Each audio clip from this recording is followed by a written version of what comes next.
Hello, class 11th students. Good afternoon, beta. This is Gurpal Singh, your accountancy and economics teacher. Beta, in this video today we are going to start the second part of recording of transactions, chapter number 4 of NCERT. So please open your NCERT books, chapter number 4. In the last chapter, beta, we have studied how we can prepare journal. Okay, after that by the help of journal, how we can transfer the journal entries into the ledger, how we can prepare individual account of a person. ठीक है, ये सारी चीज़ें सीखी. उसके बाद में मैंने बिगनिंग में बताया था कि there are the 8 subsidiary books.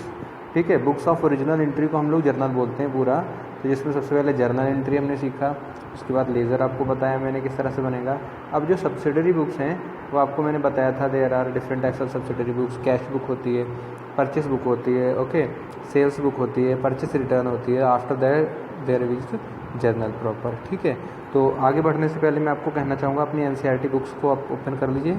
If you are not having NCERT book so please put your eyes on the screen. मतलब आइज़ अपने से लगातार कंटिन्यूसली देखते रहिएगा स्क्रीन पे. जो भी समझा रहा हूँ लाइनें उन पर ध्यान देते रहिएगा. ओके, और अगर पॉसिबल हो तो PDF डाउनलोड कर लीजिए. PDF से भी समझ में आपको आ जाएगा इजीली. ओके, सो चलिए चलते हैं, स्टार्ट करते हैं. कैश बुक क्या है? देखिए, लेज़र में तो मैंने आपको बताया था. लेज़र क्या होता है कि जिसमें हम लोग इंडिविजुअल अकाउंट का रिकॉर्ड बनाते हैं. ठीक है, अगर कोई ट्रांजैक्शन कैश से रिलेटेड हुई तो सारी एंट्रियाँ जो कैश से रिलेटेड है हम एक जगह स्टोर कर लेते थे. फर्नीचर से रिलेटेड हैं तो फर्नीचर में रिकॉर्ड कर रहे हैं. ओके, स्टॉक की हैं तो स्टॉक में. That was the ledger. Now what is a cash book? बेटा, cash book is a book in which all the transactions related to cash receipts and cash payments are recorded. It starts with the cash or bank balances at the beginning of the period. Okay, अब जो बेटा cash book है क्या है? एक ऐसी book है जिसमें ओनली एंड ओनली कैश से रिलेटेड ट्रांसैक्शन को रिकॉर्ड करा जाता है. भाई जर्नल में तो जो भी हमारी ट्रांसैक्शन हुई थी हम उसको रिकॉर्ड कर रहे थे. उसके बाद में हम उसको जब क्लासीफाइड करेंगे बेटा, तो in cash book we prepare all the entries related to cash. मतलब जितनी भी ट्रांसैक्शन बेटा कैश पे हुई हैं वही सारी की सारी ट्रांसैक्शन आपकी कैश बुक में रिकॉर्ड होंगी. ओके, सो सी नेक्स्ट क्या लिखा हुआ है? Generally it is made on monthly basis. Cash book हमेशा मंथली बेसिस पे बनेगी. This is very popular book and is maintain by all the organization big और स्मॉल. अब ऐसा कोई भी ऑर्गेनाइजेशन नहीं है जो कैश बुक ना बनाए. ओके, चाहे वो बड़ा स्मॉल ऑर्गेनाइजेशन हो या छोटा हो या प्रॉफिट हो या नॉन प्रॉफिट हो, फिर कैश का रिकॉर्ड तो सबको रखना है. भी पैसे का रिकॉर्ड रखोगे नहीं तो कहाँ से अकाउंट बनेगा आपका. ठीक है, अब when a cash book is maintain transaction of cash are not recorded in the journal. अगर आपकी कैश बुक बेटा बन गई है तो कैश से रिलेटेड ट्रांजैक्शंस जर्नल में नहीं जाएंगी, पहली चीज़. ओके, तो ये चीज़ समझ लीजिए. और कोई भी सेपरेट अकाउंट कैश का बनाने की ज़रूरत नहीं है अगर आपने कैश बुक बना रखी है. अब कैश दो तरह की होती है, 3 तरह की है. Single column cash book, double column cash book and triple column. अब देखिए फॉर्मेट पहले बताता हूँ. देखिए फॉर्मेट आपके पास बना हुआ स्क्रीन पे आ रहा है. डेट का कॉलम पहला आएगा, then after that there is receipts, then ledger folio, then amount, then again date, then particular payment side, ledger folio and amount. अब देखिए जो डेबिट साइड है ना, in the debit side you have to record all the receipts. मतलब जो भी पैसा आ रहा है फर्म में, ठीक है, बिजनेस में, उस वही आपको रिकॉर्ड करना है. क्रेडिट साइड में बेटा सारी पेमेंट्स रिकॉर्ड करनी है जो भी मनी बिजनेस से जा रहा है. ओके, बात समझ में आ रही है? तो ये फॉर्मेट हो गया. Keep in your mind always we have to record receipts in the debit side and payments in the credit side. Okay, so now by the help of one example in the illustration is given in the question we solve. See here, transaction are given, date to year 2017, November 1. Cash in hand was 30,000. Cash receive from Gurmeet was 12,000. देखो गुरमीत का नाम भी आ गया इसमें. Insurance paid 6,000. Purchase furniture 13,800. ठीक है, sold goods for cash. ठीक है, mostly all the transaction are related to cash. ठीक है, सारी ट्रांजैक्शन. अब तो अभी की स्टार्टिंग कैसे करेंगे? कैश इन हैंड, कैश हमारे हाथ में है. तो इसके लिए फर्स्ट जब हम कैश का लेज़र बनाएंगे, लेज़र की तरह ही ये भी बनेगी.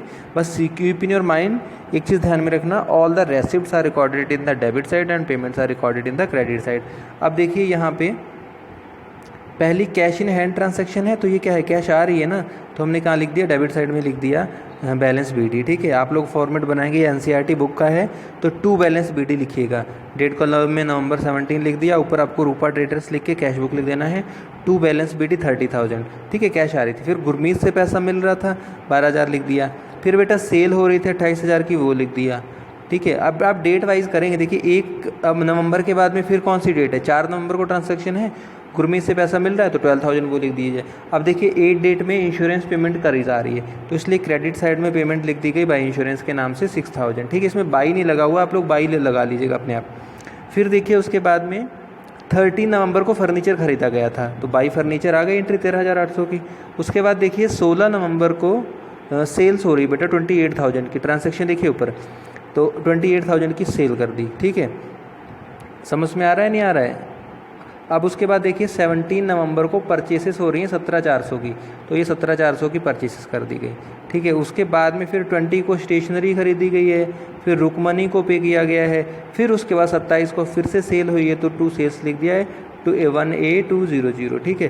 फिर 30 को रेंट है, फिर सैलरी दी गई है, फिर बैंक अकाउंट है, फिर कैश इन हैंड है, तो ये सारी ट्रांजेक्शन्स हो रही हैं, ओके। तो ये इतना उम्मीद करता हूँ समझ में आ गया होगा। नाउ सी डेबिट साइड आपकी जो है, जब आप इन आइटम का सम करोगे तो जो ये क्रेडिट साइड के आइटम है इससे ज़्यादा आएगा, आप इसमें से माइनस कर दीजिएगा, तो जो बैलेंस आएगा, जैसे डेबिट का आ रहा है 88,200 और क्रेडिट का आएगा आपका लगभग 50 समथिंग आएगा, ठीक है,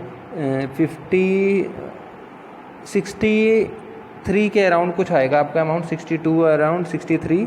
आप जब माइनस करोगे तो 283400 रिकॉर्ड करेंगे हम लोग, और जो रिकॉर्ड करेंगे वो आपका ये यहाँ पे 23400 के नाम से आ जाएगा, ठीक है। ये बात समझ में आ रही है आपके, इतना समझ में आ गया सभी को। कैश बुक उम्मीद करता हूँ आपको समझ में आ गई होगी कैसे बनानी है। अब जो भी NCERT के लास्ट में न्यूमेरिकल्स कैश बुक से रिलेटेड दे रखे हैं, you solve all the numericals by yourself. If any kind of problem is coming then mention your problem in the comment section, I will solve your query, okay. अगर आपको आगे laser बनाना हो, क्या बनाना हो, लेज़र, तो कैश बुक की पहली transaction का कैश का लेज़र बनाया आपने, कैश इन हैंड था आपका, उसका वो तो सारा ऑलरेडी कैश का बना हुआ है। उसके बाद सेकंड देखिए गुरमीत का नाम दिया, तो गुरमीत का आप लेज़र बनाएंगे, गुरमीत के पास से कैश जा रही है, तो क्रेडिट साइड में आप बाई कैश लिख देंगे 12,000, गुरमीत का लेज़र बन गया, ठीक है। फॉर्मेट आप लोगों को पता है, लेज़र का भी वही होता है। देन आफ्टर दैट देखिए 16 नवंबर को कैश की ट्रांजैक्शन है सेल्स की, ठीक है। तो सेल्स अकाउंट हमने जब सेल्स का लेज़र बनाया तो 2 ट्रांजैक्शन है सेल्स से रिलेटेड, दोनों आ जाएंगे। 16 नवंबर को भी कैश आ रही है, सेल्स अकाउंट क्रेडिट हो रहा है, तो जो भी अकाउंट अगर बना रहे हो आप वो क्रेडिट हो रहा है, तो जो भी उसे क्रेडिट कर रहा है उसको क्रेडिट साइड में बाई लगा के आप डाल दीजिए, ठीक है। तो यहाँ पे ये देखिए लिखा हुआ है कैश 28,000 और 18,200, ठीक है। ज़्यादा और करना चाह रहे हो तो इसका टोटल कर लो, जितना भी आएगा उसको टू बैलेंस CD लिख के करके इसको क्लोज कर दीजिए, ठीक है। By this way you have to prepare all the ledger accounts, ठीक है। अब बाकी जो NCERT का क्वेश्चन है वो आप लोग सॉल्व कर लीजिएगा, ठीक है। आने वाली वीडियोज़ में मैं न्यूमेरिकल भी सॉल्व करके 1-2 दिखा दूंगा आप लोगों को। अभी just I have explain the illustration, और जिसको समझ में ना आई हो वो मुझे फिर से कह रहा हूँ कि कमेंट सेक्शन में लिख दीजिएगा, आई will solve your problem. Thank you student for watching this video.